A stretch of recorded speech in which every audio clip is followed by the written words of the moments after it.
తహసీల్దార్ సంధ్య కేసులో మరొక కీలక పరిణామం. సంధ్య బలవన్మరణం కేసులో ముగ్గురుని అరెస్ట్ చేశారు పోలీసులు. శ్యామ్తో పాటుగా శ్యామ్ తల్లిదండ్రులు జామ్లా విజయ్ని కూడా అరెస్ట్ చేసినట్లుగా తెలుస్తోంది. ప్రేమ వైఫల్యమే సంధ్య బలవన్మరణానికి కారణం అంటూ నిర్ధారించుకున్నారు. సంధ్యని ప్రేమిస్తున్నానంటూ నమ్మించాడు తేజవత్ శ్యామ్. ఉద్యోగం వచ్చాక పెళ్లి చేసుకోవాలని ఒత్తిడి చేసింది సంధ్య. పేరెంట్స్ ఒప్పుకోవడం లేదంటూ సంధ్యని దూరం పెట్టాడు. పెళ్లి మాట రావడంతో సంధ్య కుటుంబంతో శ్యామ్ ఫ్యామిలీ గొడవకు దిగింది. సంధ్య పేరెంట్స్ను శ్యామ్ తల్లిదండ్రులు బూతులు తిట్టారంటూ తెలుస్తోంది. సంధ్య ఫ్యామిలీని శ్యామ్ తల్లిదండ్రులు జామ్లా విజయ బెదిరించారట. శ్యామ్ కుటుంబం బెదిరింపులతో తీవ్ర మనస్తాపానికి గురైంది సంధ్య. ఎవరూ లేని సమయంలో ఇంట్లోనే బలవన్మరణానికి పాల్పడింది. సంధ్య తల్లి పద్మ ఫిర్యాదుతో ముగ్గురు మీద కేసు నమోదు చేశారు. ఖమ్మంలో డిప్యూటీ తహసీల్దార్గా శిక్షణ పొందుతోంది సంధ్య. మంచి కెరీర్ ఉంది. ఒకప్పుడు గ్రూప్ 4లో జాబ్ చేస్తూ ఉండేది. ఆ తర్వాత గ్రూప్ 2లో జాబ్ కొట్టింది.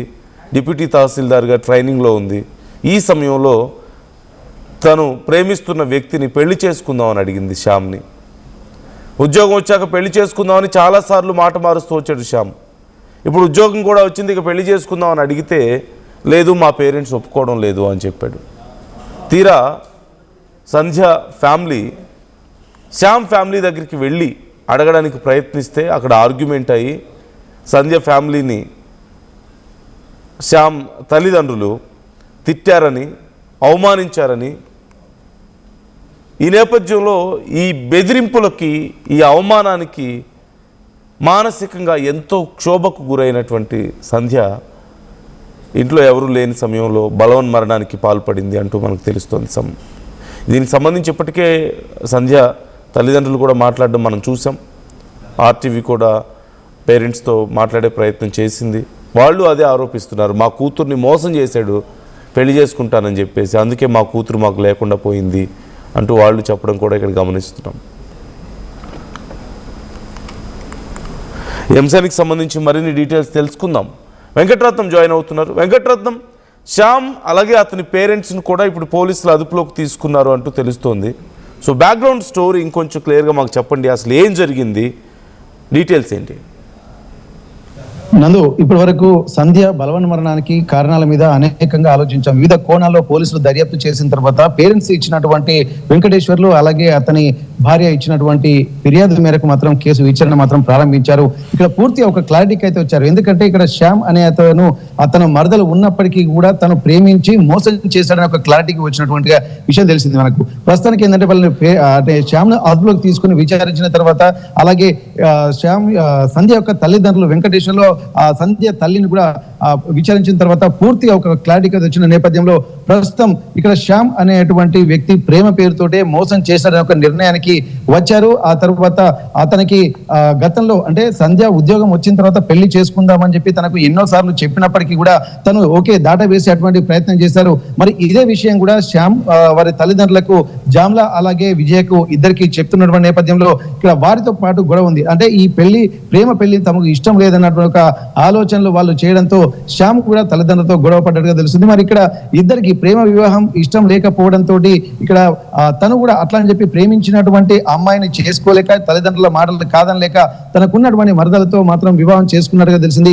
మరి దీంతో మనస్తాపానికి గురైనటువంటి పరిస్థితి. ఎందుకంటే ఇప్పటికే డిప్యూటీ తహసీల్దార్ గా విధులు నిర్వర్తిస్తూ ఖమ్మంలో ఉంటున్నటువంటి సంధ్య ప్రస్తుతానికి కొద్ది రోజులు సెలవులు పెట్టి తన ఇంటికి వచ్చినటువంటి పరిస్థితి. మరి ఇంటికి వచ్చినటువంటి నేపథ్యంలో తను ఇంట్లో ఎవరు లేని సమయంలో ఫ్యాన్ కు ఉరివేసుకుని బలవన్మరణానికి పాల్పడినటువంటి పరిస్థితి కనిపించింది. మరి ఇట్లాంటి సంఘటనల్ని కూడా మనం కొంత తీవ్రంగా పరిగణించాల్సినటువంటి అవసరం అయితే కనిపించింది. మరి అసలు కారణాల మీద అన్వేషణ జరుగుతున్నటువంటి నేపథ్యంలో ఏం జరుగుతుంది, ఎటు వెళ్తున్నది అన్నటువంటి కోణంలో కూడా పోలీసులు పూర్తిగా, ఎందుకంటే ఒకసారి ఎంక్వైరీ జరిగిన తర్వాత దానికి సంబంధించినటువంటి పూర్తి వివరాలు కూడా తెలుసుకోవాల్సినటువంటి అవసరం ఉంటుంది. ఒకరికి 2 సార్లు విచారించిన తర్వాత అలాగే శ్యామ్ యొక్క తల్లిదండ్రులు కూడా స్టేషన్ కి పిలిపించిన తర్వాత వాళ్ళు ఒప్పుకున్నట్టుగా తెలిసింది. ఎందుకంటే తమకు ఇష్టం లేని వివాహంని మేము యాక్సెప్ట్ చేసేది లేదన్నటువంటి ఒక విషయాలు కూడా వాళ్ళు స్పష్టం చేసినట్టు తెలిసింది. మరి దీంతో మనస్తాపానికి గురై సెలవులపై ఇంటికి వచ్చి తను మహిబాద్ లోనే చిలకలపేట అన్నటువంటి తమ ఆ ఏరియాలో తను ఆ అమ్మా నాన్న బయటికి వెళ్ళినటువంటి సమయంలో ఇక్కడ ఫ్యాన్ ఉరివేసుకుని బలవన్ మరణానికి పాల్పడ్డాన్ని కూడా గమనించాలి. దీనిపై ఒక నిర్ణయానికి వచ్చారు. అంటే సంధ్య తల్లిదండ్రులను విచారించారు, అలాగే శ్యామ్ని, అలాగే శ్యామ్ తండ్రి జామ్లా, అలాగే తల్లి విజయ్ కూడా విచారించిన తర్వాత ఒక నిర్ణయానికి అయితే పోలీసులు వచ్చారు. ఆ తర్వాత ఇది కేవలము ప్రేమ పేరుతో మోసం చేసి సంధ్య బలవన్ మరణానికి ప్రధాన కారణమైనటువంటి ఈ ముగ్గురు అన్నటువంటి ఒక విషయానికైతే తేల్చుకున్నారు. ఆ తర్వాత వీరిద్దరిని ముగ్గురిని కూడా ప్రస్తుతానికి అదుపులోకి తీసుకుని మరింత రిమాండ్ కూడా పంపించేటువంటి ప్రయత్నం అయితే జరుగుతుంది. ఇక్కడ పూర్తి వివరాలు కూడా ఇంకా తెలవాలి, ఎందుకంటే ఇంకా ఎవరెవరు దీని వెనుక ఉన్నారు అన్నటువంటి కోణంలో కూడా ఆలోచించాల్సిన పరిస్థితి. మొత్తానికైతే ఇప్పుడు ఈ ముగ్గురు మాత్రం ప్రధాన నిందితులుగా A1 శ్యామ్ గా అక్కడ ఇంకా కేసు పూర్తిగా ఇంకా ఎంక్వైరీ మాత్రం నడుస్తుంది. ప్రధాన నిందితుడిగా మాత్రం శ్యామ్ ను గుర్తించేటువంటి పరిస్థితి కనిపిస్తుంది. ఆ తర్వాత తల్లిదండ్రులు కూడా ఇక్కడ సంధ్య బలవన్మరణానికి పాల్పడడానికి ప్రధానంగా వీరు ముగ్గురినే కారణం చేస్తున్నారు. ఈ విషయం తెలిసి కూడా ఇక్కడ శ్యామ్ తల్లిదండ్రులు ఇక్కడ సంధ్య వాళ్ళ తల్లిదండ్రుల్ని కూడా తీవ్రంగా దూషించడం కూడా జరిగిందని చెప్తూ అంటున్నారు. మరి ఇట్లాంటి సమయంలో మనస్తాపానికి గురై, అంటే తన ప్రేమించినటువంటి పాపానికి తల్లిదండ్రులను కూడా తీవ్ర క్షోభకు గురి చేస్తుందని ఒక ఆలోచనతోటి, ఒక మానసిక వేదనకు గురైనటువంటి సంధ్య మరి ఇంట్లో అంటే అక్కడ ఉద్యోగం చేయలేక, ఎందుకంటే నెల రోజుల క్రితమే శ్యామ్ తన మరదలను వివాహం చేసుకుంటున్నటువంటి సమయంలో కేవలం నెల రోజులు మాత్రమే అవుతుందని చెప్పి అంటున్నారు. మరి నెల రోజుల్లో తీవ్ర మనస్తాపానికి గురై ఇక్కడ ఉద్యోగం చేయలేక తను మానసిక స్థిమితత లేక సెలవులు పెట్టి తన ఇంటికి వచ్చినట్టు తెలిసింది. తల్లిదండ్రులు బయటికి వెళ్ళేటువంటి సమయంలో చూసి చివరికి తను ఫ్యాన్ కు ఉరి వేసుకుని విగత జీవిగా మారినటువంటి విషయం తెలిసిన తర్వాత కూడా వారి బంధువులు, సంధ్య బంధువులు, కుటుంబ సభ్యులు కూడా తీరని మనోవేదనకు గురవుతూ ఇప్పటికే పోలీస్ స్టేషన్ లో కూడా ఖచ్చితంగా నిందితులపై కఠిన శిక్షలు తీసుకోవాలి, కఠిన చర్యలు తీసుకోవాలి. ఇక్కడ ప్రేమ పేరుతోటి ఎన్నో అఘాయిత్యాలు జరుగుతున్నాయి, ఎంతో మంది మోసపోతున్నారు, ఎంతో మంది విగత జీవులుగా మారుతున్నారు అన్నటువంటి విషయాలు కూడా మరోసారి ఇట్లాంటి సంఘటన ద్వారా రుజువైతుంది.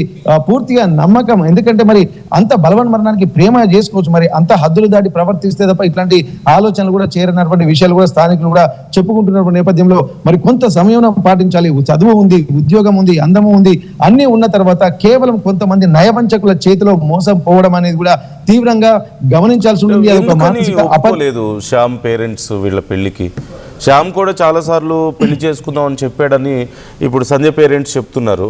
బట్ తర్వాత ఎందుకు మాట మార్చాడు, ఎందుకని శ్యామ్ పేరెంట్స్ ఒప్పుకోలేదు? అంటే ఏదైనా స్పెసిఫిక్ రీజన్ ఉందా, లైక్ కాస్ట్ కానీ ఫినాన్షియల్ కండిషన్స్ కానీ? మేబీ ఇక్కడ రెండు రకాల అంశాలని మనం పరిగణించవచ్చు. ఎందుకంటే ఇక్కడ వాళ్ళ సామాజిక వర్గానికి చెందినటువంటి తేజావత్ శ్యామ్ అనేటువంటి వ్యక్తి, ఎందుకంటే వాళ్ళ కుటుంబ సభ్యులు, ఎందుకంటే ఎప్పటి నుండో వారికి ఉన్నటువంటి కమ్యూనికేషన్స్, బంధువులు కాబట్టి కొన్ని కమిట్మెంట్స్ ఇదివరకే ఉండి ఉంటాయి. కానీ ఆ తర్వాత ప్రేమ పేరుతోటి సంధ్యను కూడా తను ట్రాప్ లో పడేసినట్టుగా తెలుస్తుంది. ఆ ట్రాప్ లో పడేస్తున్నటువంటి నేపథ్యంలో ఇక్కడ ఒక కంపారిజన్ కూడా వచ్చేటువంటి అవకాశం ఉంటుంది. ఇక్కడ ఉద్యోగం ఉంది, అందం ఉంది, అన్ని ఉన్నాయి, కానీ ఇక్కడ ఆస్తిపాస్తుల విషయంలో కూడా కొన్ని సమాలోచనలు కూడా చేస్తూ ఉంటారు. ఇక్కడ వ్యవసాయక ప్రధానంగా ఉంటున్నటువంటి కుటుంబాలు కూడా ఇక్కడ వ్యవసాయ భూములు రాసి ఇవ్వడం కానీ ఇట్లాంటి కొన్ని ఈక్వేషన్స్ మాత్రం ఉంటాయి. మరి ఇట్లాంటి సమయంలో కూడా పూర్తిగా మరి వీరి ఆర్థిక పరిస్థితులను దృష్టిలో పెట్టుకొని కూడా సంధ్య తల్లిదండ్రులను కూడా తేజావత్ జామ్లా ఇక్కడ వీళ్ళు దూషించినట్టుగా తెలుస్తుంది. మరి ఏ కారణంతో దూషించారన్నటువంటి విషయం కూడా మనకు స్పష్టత మాత్రం రాలేదు. పోలీసులు తెలుపుతున్నటువంటి వివరాల ప్రకారం మాత్రం ఇక్కడ పూర్తిగా సంధ్య కుటుంబ సభ్యుల్ని మాత్రం ఎంక్వైరీలో మాత్రం తిట్టారు అని చెప్పి జామ్లా అలాగే విజయ దూషించారని చెప్పి అంటున్నారు. మరోవైపు ఇంకా అప్పటి వరకు కొంతమంది అంటే కుటుంబ సభ్యుల్లో ప్రాణం పెంచుకుని పెట్టుకున్నటువంటి వాళ్ళు ఉంటారు. కుటుంబ సభ్యులు బంధువులలో ముందే కమిట్మెంట్, తల్లిదండ్రులు కూడా వారి బంధువులకు కమిట్మెంట్ ఇచ్చినటువంటి పరిస్థితి. మరి అట్లాంటప్పుడు ఈ విషయం తెలిసి కూడా ఎందుకు అమ్మాయిని మోసం చేశారన్నటువంటి విషయాలు కూడా మనం గమనించాల్సి ఉంటుంది.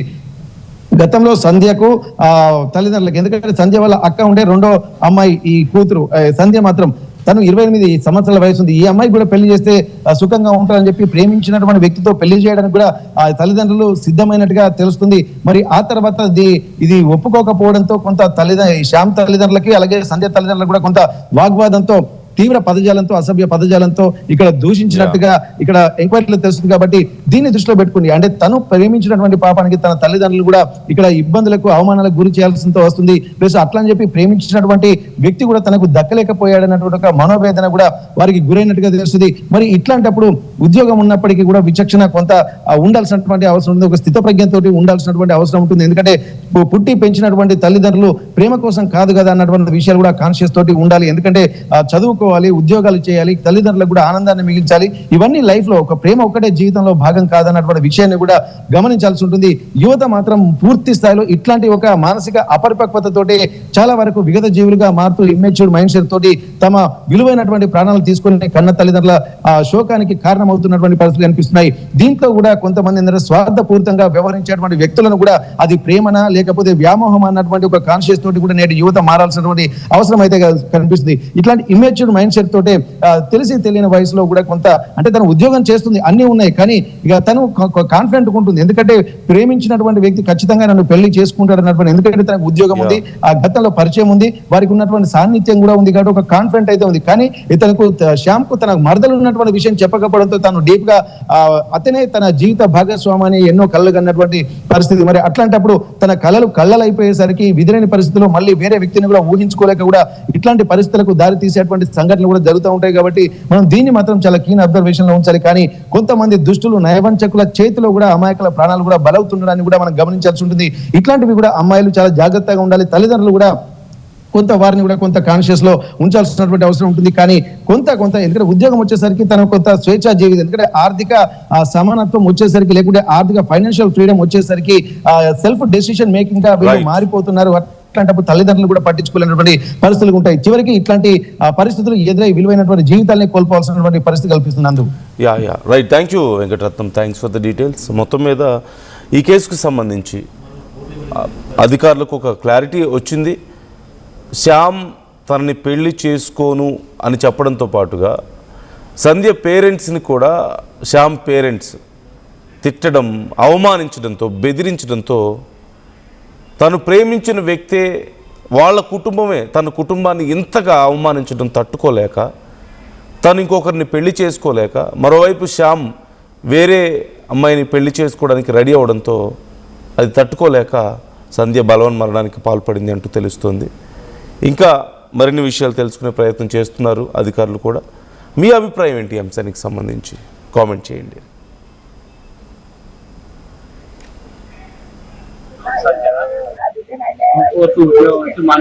మున్సిపాలిటీలో వాటర్ ఆఫీసర్గా పనిచేస్తుంది. అలాగే అందులో 10 మంది దాకా జాయిన్ అయ్యారు, సేమ్ కేటగిరీ వాళ్ళు. అందులో ఒకరు శ్యామ్ అనేటోడు నా బిడ్డకు అన్ని ప్రపోజల్ చేసి వేసిండు. కొన్ని రోజులు మాట్లాడుకుంటా మంచిగానే ఉంచుకుంటా నటిస్తూ తర్వాత వాడు మా బిడ్డను కాదని చెప్పి వాడు వేరేగా వాని సొంత మేనత్త బిడ్డను పెళ్లి చేసుకున్నాడు. ఆ విషయంలో నా బిడ్డ మనస్తాపం చెంది అనిపించింది. దీని గురించి మాకు వాడిని కఠినంగా శిక్షించాలని మేము పత్రికాముఖంగా కోరుతున్నాం. ఉద్యోగం మున్సిపాలిటీలో వాటర్ ఆఫీసర్గా పనిచేస్తుంది. అలాగే అందులో 10 మంది దాకా జాయిన్ అయ్యారు, సేమ్ కేటగిరీ వాళ్ళు. Pure in its form with grace made noble.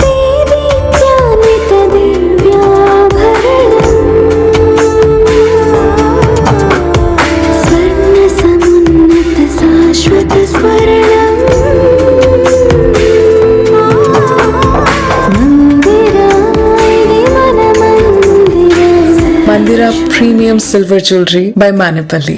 Tournament ముందు పెయింట్